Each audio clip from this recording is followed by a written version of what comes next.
What's up, everyone? This is Minnie here today with a replay review. Before we get into it, as always, a quick reminder, don't forget to like the video and make sure to subscribe to the channel to help keep making me make more great content.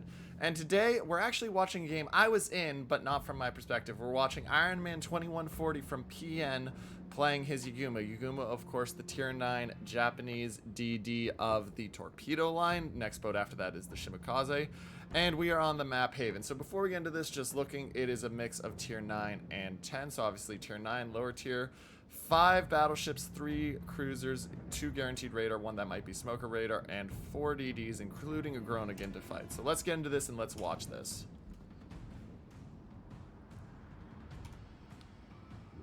So as this one gets started, I'm gonna head up. Now, thankfully, it's not a standard battle, it's domination, which makes it a lot easier. Being a DD with low detection, because of course the Yugumo has the 5.5 kilometer detection, is the worst feel in the game, because there's absolutely nothing easy to cap and you don't know where they're gonna be.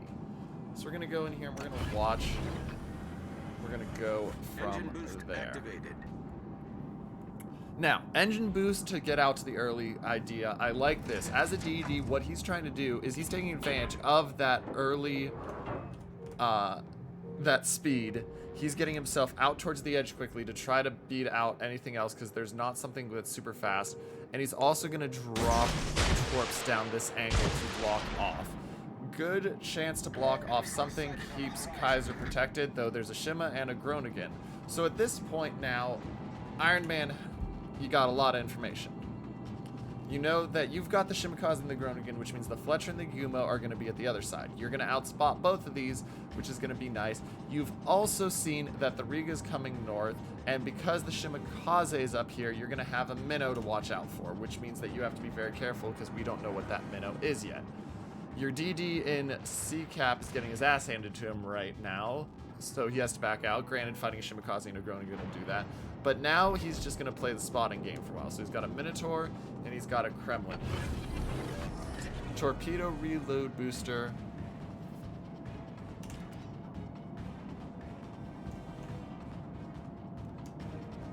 I don't know how I feel about that torpedo reload booster. Because I swear that your torps were almost reloaded already. And so, I guess it does get them loaded quicker. I don't know. I'm kind of ambivalent about that torpedo reload booster. I feel like that might have been better to wait the little bit to get your torps back up. Even if it is 30 seconds, and then be able to launch 2 sets at once. So, I'm not sold on that torpedo reload booster, but I wasn't looking at your torpedo reload time before that one was proc, so I can't speak for it specifically that much. Torpedoes go through, and another reason to consider is if it had been close, you might have been able to launch more through that smoke, get him from multiple angles, go from there.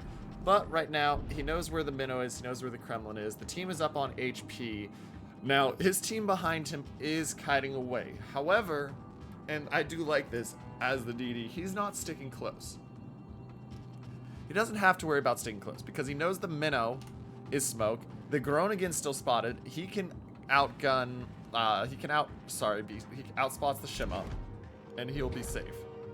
So he can continue to move up here to the north, which gives him access to shoot the Iowa and the Kremlin, and use that to his advantage to get down and get more damage. That also means that it prevents any of the enemy team from easily coming around that edge, and if they do, he can back up and then pincer them. Engine boost deactivated. He's waiting for those torps to reload. He sees that he's slowing down, so he launches one. He launches them behind because he sees that the ship is slowing down.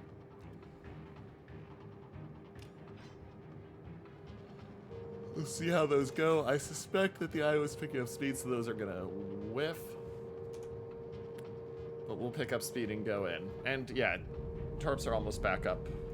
So we'll keep watching, Yeah, those torps are gonna miss. That's one of those cases where I think wide torps on a target that far is not a bad idea, but it's not a terrible choice either. So now starting to cut back. This is good. You're trying to keep it pincered off from the minnow getting around that flank and getting access to your Alsace, your Iowa, and your Yoshino. Plus, you're going to have torps ready in 20 seconds that you can put back on the minnow and try to get him again. Meanwhile, team's still in a strong spot except for the lack of caps, which will need to be addressed at some point because there's nothing up at sea. So right now, lack of caps is the big question. And here's going to be another torp launch set.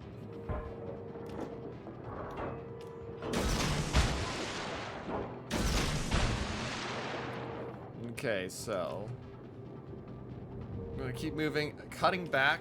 I'm hesitant on the cut back here because you know where the minnow is. Keep him spotted. You're outside his detection range, and the Groningen was last seen today, so you should be safe for a while.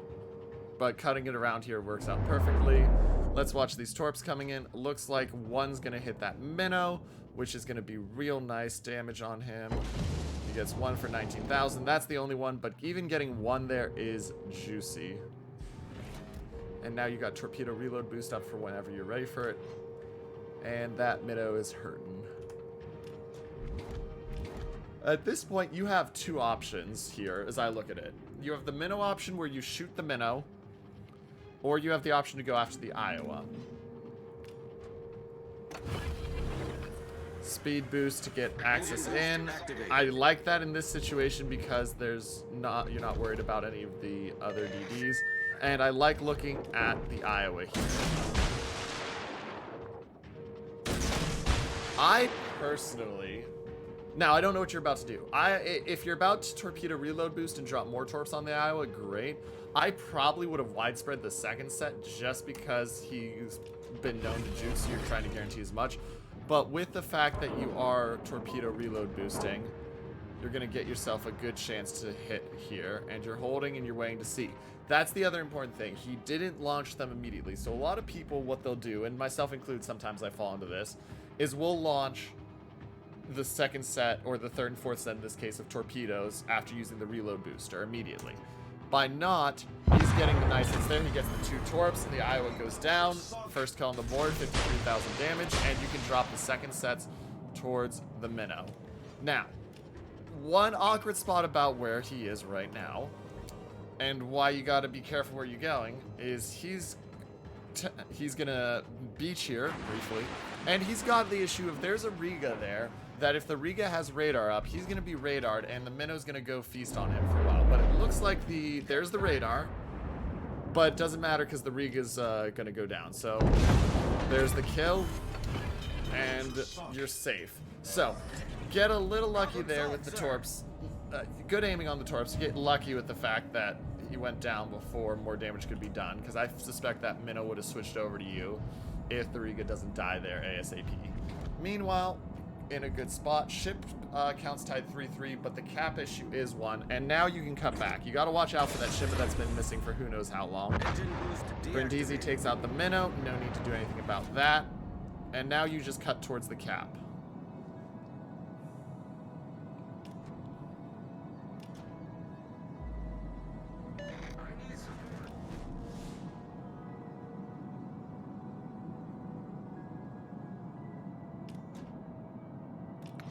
So at this point, your biggest, the Groningen. Okay, so looking at the game state, Groningen's down south. Yugumo's been spotted heading back towards B sometime recently, because last time we saw him heading this way.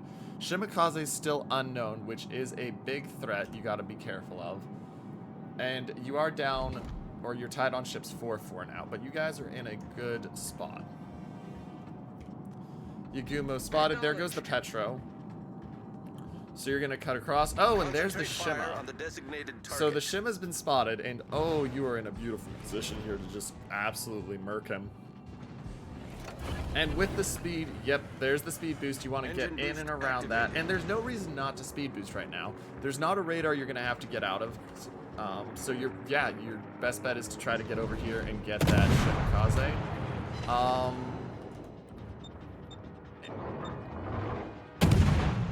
I don't really like having the AP loaded there, just personal thoughts. It's not the worst choice, but I'm not the biggest fan of the AP loaded there on the first salvo. With how low you knew he was, get the in caps, try to prevent any sort of torps, because the torps are your biggest threat. And nice kill, there's number 3. So see, there's one set of torps. And doesn't look like you got any more off, but that's something like just personal. I take the HE, you get the module in caps, because you're going to beat him on health. You've got a Brindisi and a Kidda there. You're not going to lose the health war. Your goal is to make sure he doesn't get torps off and kill your ships. Good looking shots of the Kremlin once he gets respotted. And you still got to watch out for that Yugumo that's over here, though you do know he's launched torps, though you are RPF'd. Nice double. I would consider torpedo reload boosting here just to have them, not only because of the FDG, but also because of the Yugumo, and there we go.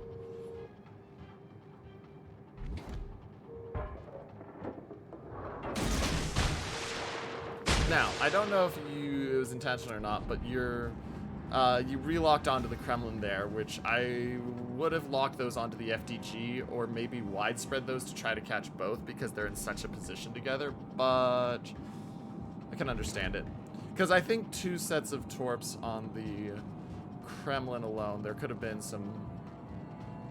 I think challenging the FDG could have been valuable there, but we'll see. See how many torps the Kremlin takes off the first set. Looks like he's going to take 2. Yeah, so he takes 2 in the flood, so that is 19,000 left on him, so it doesn't kill him. The issue with the second set... Also, I hate that you stopped yourself there, just because we don't know where that Yugumo is, and so if that Yugumo has gone north, that's going to really hurt, if that Yugumo had gone north. And yeah, the second set of torps misses the Kremlin, he gets the Brindisi, so you're still being RPF'd by the Yugumo. But yeah, if that Yugumo comes around that island while you're doing that, you probably would be okay, but it would have been... Engine boost deactivated. It would have been tight. Meanwhile, team is in a very good spot here with the fact that you're up 100 points, 2 kills, and 150,000 health. Lining up the torps on the FDG. Good choice, good choice. Burgon's basically dead. One there. Good. Now, I don't know if you run the same mod I do, but I have the yellow-red, so I can see that he's starting to stop. So I don't know if you're running that mod, because I would have probably launched the second set a little further forward because of that fact that he's stopped. But he does start backing up again, which ends up working out for you. Because if he started going forward there, that would have been a problem. Should be an easy kill on Yugumo. Yeah, there we go. In-cap is Torp 2. Should be an easy kill on Yugumo.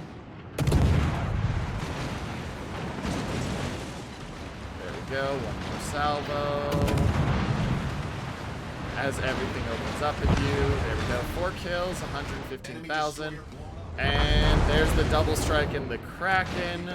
Nicely done on the FDG there. And now you just need to turn and get dark. Now, going forward and engaging, not a bad idea here, but be careful of the Groningen, because obviously, if you're in this situation, viewers, the Groningen, even though he only has 4,400 health, will kill you still. But that was a really nicely played one. So let's speed this up. Looks like the game's getting ready to end. In 5 minutes. Kremlin's down to 1,900 health. There's the Groningen. Groningen turns in. And the game ends because the Kremlin dies. And you probably would have killed the Groningen, but yeah. So overall, my thoughts, my first thing is, like I said, I like a lot of the play. Getting stuck out there very far wide could have been an issue with that Riga charging you, because you had nowhere to go with those islands there if that Riga radars you earlier and you get smashed, but that happens. I don't know if you're running the running lights mod, because the acceleration things, like I said, some of those times I would have probably launched a few wide spreads just to make sure if he doesn't turn, he gets them. But I mean, hey, results don't lie. 5 kills and the double strike with 148,000 damages and 9 torp hits is disgusting. And let's look at the other one. Top of the team, 2244. Oof, Kaiser down there at the bottom with 787. under 1/3 of your ones, but really nicely played, really nicely played. Anyway, guys, hope you enjoyed this replay review. Remember, make sure to like the video, leave me a comment with your thoughts about how Iron Man played, and don't forget to hit that subscribe button. But as always, this is Minnie, signing off.